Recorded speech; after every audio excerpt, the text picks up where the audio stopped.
ସଂଖ୍ୟା କ'ଣ ଆମେମାନେ ଜାଣିବା।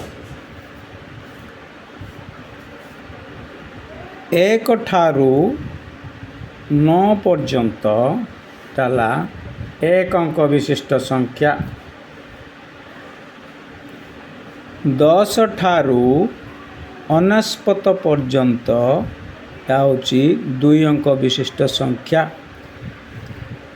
100 ଠାରୁ 949 ପର୍ଯ୍ୟନ୍ତ ଏହା ହେଲା 3 ଅଙ୍କ ବିଶିଷ୍ଟ ସଂଖ୍ୟା।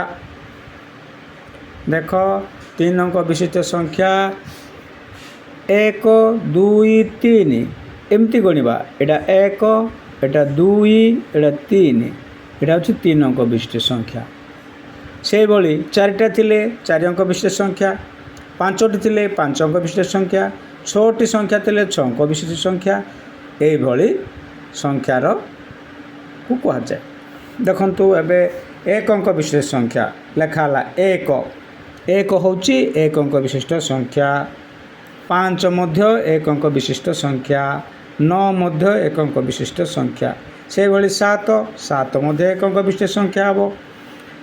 6 ସେଇଟା ମଧ୍ୟ 1 ଅଙ୍କ ବିଶିଷ୍ଟ ସଂଖ୍ୟା। ଯେହେତୁ ଏଇଟା ହେଉଛି ଗୋଟିଏ ସଂଖ୍ୟା, 6 ଗୋଟିଏ ସଂଖ୍ୟା, 5 ଗୋଟିଏ ସଂଖ୍ୟା, 7 ଗୋଟିଏ ସଂଖ୍ୟା, 9 ମଧ୍ୟ ଗୋଟିଏ ସଂଖ୍ୟା, 1 ମଧ୍ୟ ଗୋଟିଏ ସଂଖ୍ୟା।